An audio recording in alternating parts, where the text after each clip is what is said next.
Welcome back to Primetime News. Special welcome to viewers on onespotmedia.com as well as TVJ International in the Cayman Islands. Up first this evening, Jamaica recorded its first case of the COVID-19 virus 5 years ago today. The single case would have sprung the government and citizens into action that was initially predicted to last a few months. However, those measures would have lasted for 2 years as the world tackled the global pandemic. This evening, we begin our flashback, and to give us more about what to expect, Jamila Maitland joins us live. Jamila? Thank you, Andrea. Now, the COVID-19 pandemic undoubtedly affected every sector one way or the other. While some were able to recover or adapt, others not so much.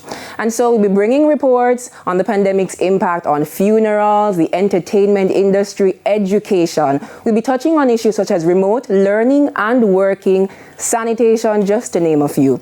Our viewers will also be hearing from the Ministry of Health and Wellness about how it has been beefing up the physical and human resources to deal with public health emergencies. And we'll be going on the ground also to talk to the management at some of these hospitals to see what's happening. But first, we go back to Bull Bay, St. Andrew, where the first case was detected.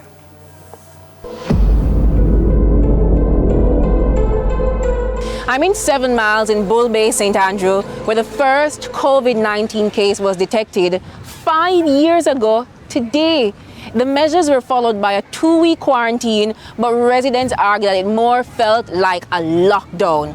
I spoke to some of those very residents, including family members of patient 0, who soon became patient 1, who stood on this very playing field, pleading to the government, asking it to ease some of those restrictions and just for general help. I think them never come out with it good. I think I never the way that off come out with it.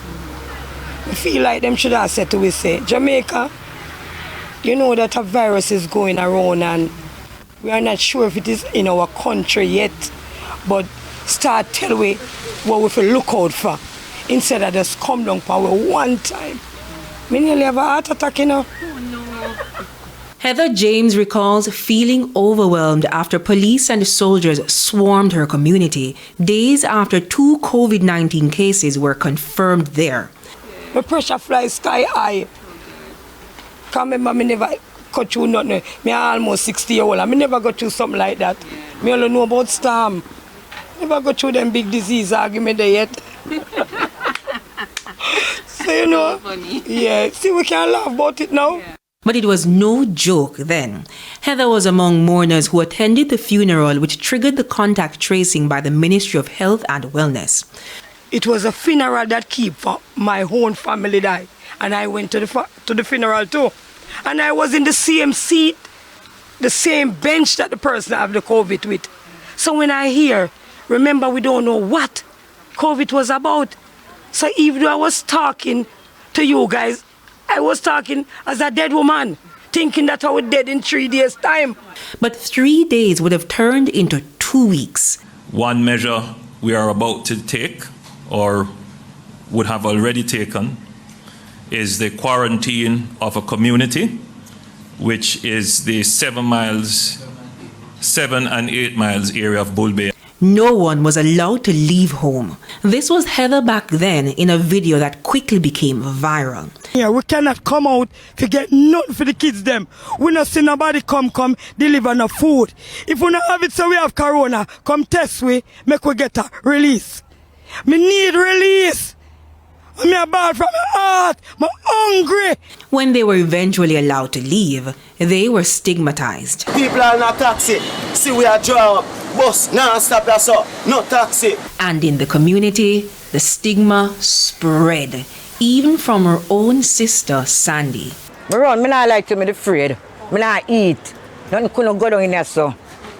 I got orange juice, I drink. Sandy revealed that it caused a rift that soon consumed the family. Our family in a war, so it not worth it.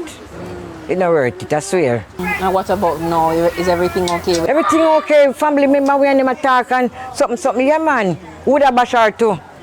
Like the end to the pandemic, so too did the tension in the family. Heather now takes care of children in the community. Her shop, which was forced to close in the pandemic, never reopened. After the pandemic came the Southern Coastal Highway Improvement Project. Between the proximity of the shop to the highway and the lack of communication about the plans for the roundabout, her business remains shelved. Still, she admits surviving one of the worst periods of her life. I'm glad me did have a voice. I'm glad for the voice that I come out with it. Because Jamaica people get a lot of sponsors and food. Jamila Maitland, TVJ News.